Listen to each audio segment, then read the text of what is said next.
Hello everyone, welcome back to Real Talk tonight. Today we are covering the film Honey Badger. But before we start, I do have to apologize. At the beginning of my last episode, I said that the next host would have no personality. It was Mikey, and I did not mean that, and she's doing a great job in killing it. My statements, though, were taken seriously, and Henry has now been let go from the show and will not return. Anyway, today we have Meg and Adrian. We have the production designer of the Honey Badger, as well as the writer-director.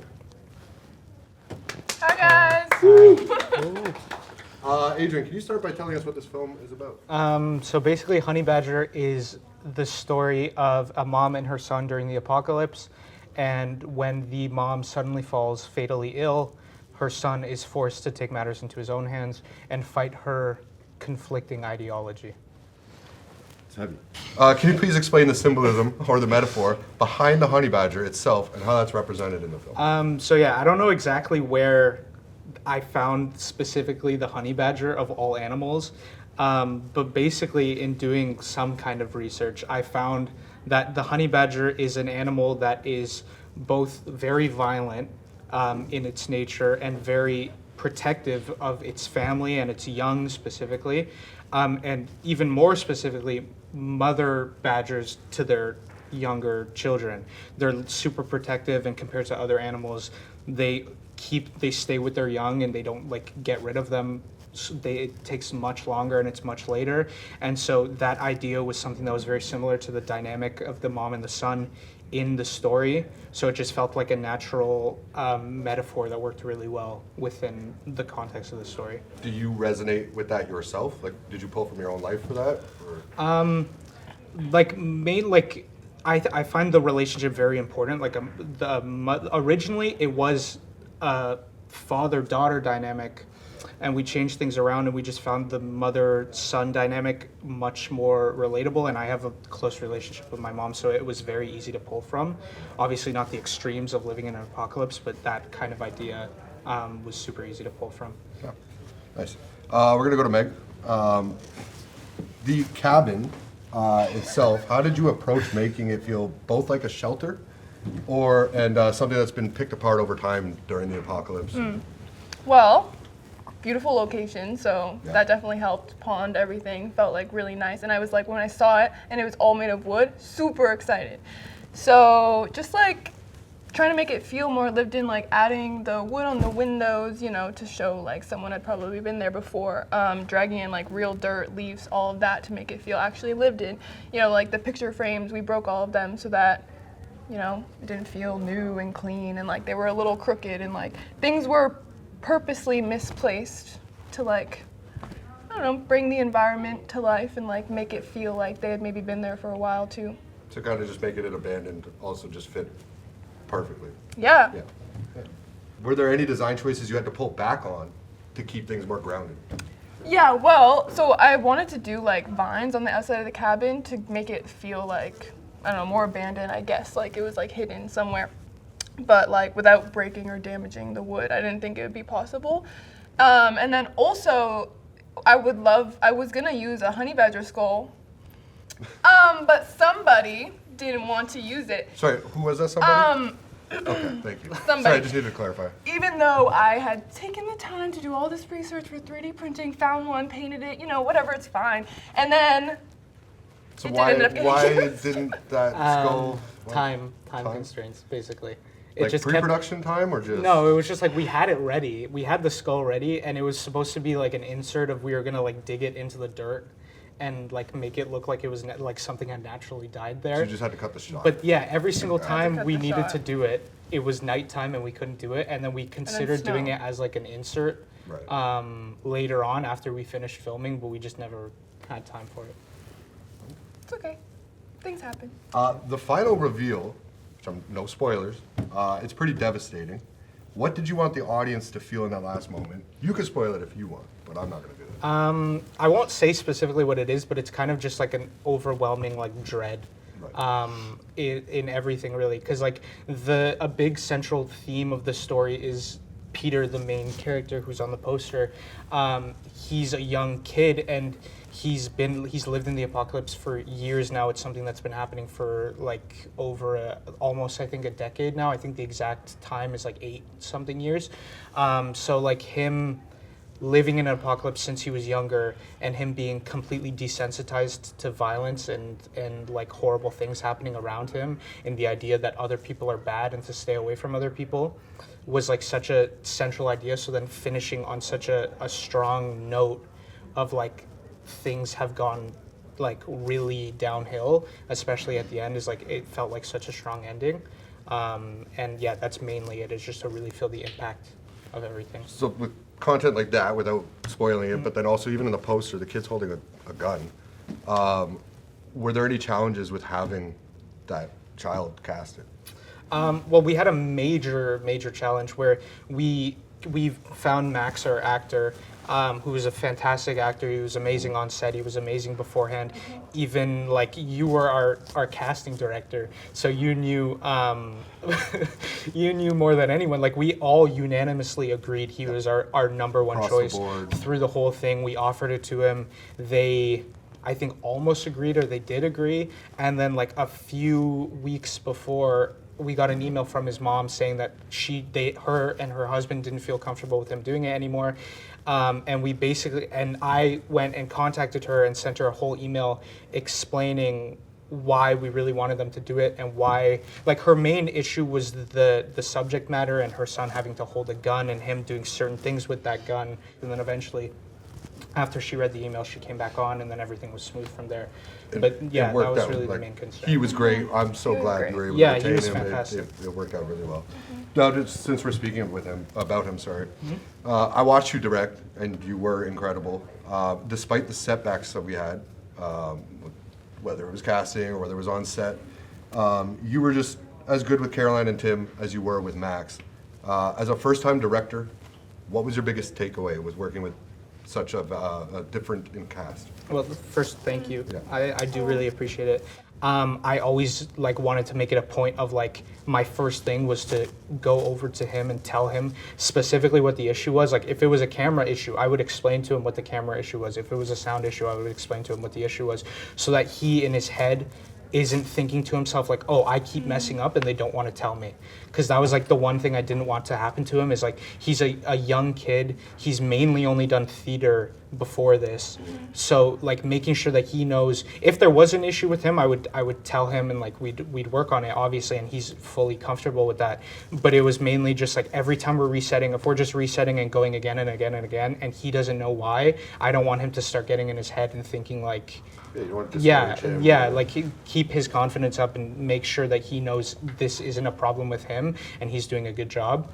And so that was like the main takeaway I had when it comes to child actors. And then with everyone, I found it really important to always be in communication with them and always talk to them about how they see a scene, because especially writing this and directing it, I've sat with it and lived with it for so long that I have like such a specific vision of it in my head, that hearing a different perspective from an actor who's trying to embody this person I wrote, they might have a different perspective of it. Like Caroline and Tim were fantastic with that, where even when we were super rushed, I would always make sure like we at least had some kind of conversation where they knew like exactly what is happening in the scene, and I could see like what they're thinking and how they think they could elevate what's happening. You were good with that. And they did. Yeah, which Yeah, is like the screaming scene. Yeah, you Yeah. guys.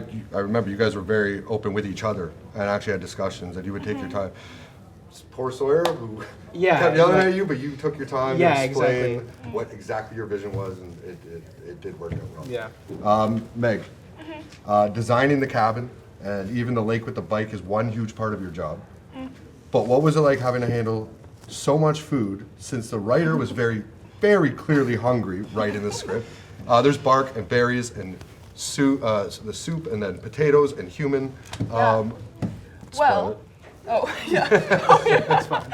Alright. Well, What was it like dealing with all that food? I mean, the soup wasn't great. You know, to make a human, we picked out pieces of meat soup to put it in a different soup to match the vegetables we had for that soup. And then, you know, it didn't smell great. And, you know, after all that, The human it or the wasn't soup? shown in the film. So that's okay. But yeah, I mean, like, it was fine. Just had to match it up. Had to keep it in the fridge. Where'd you get the berries? Found some berries. Well, we actually bought blueberries, but then we found some berries on like location that looked more real. I mean, they were real wild berries, so we thought like. There's the mushrooms too. And We the had to find a mushrooms. whole- a Yes, whole and mushroom oh my farm. gosh, we had to get a very specific kind of mushrooms. Go to a place that only sell mushrooms, like all different kinds of mushrooms, and then they gave us this huge box, and we actually found mushrooms in the forest, and we had to Yeah, plant that looked them. exactly that the looked same. exactly like it, and then we had to plant them next to it so that it matched. How much fun was having to set deck a dead guy wrapped up in a blanket? What went into that?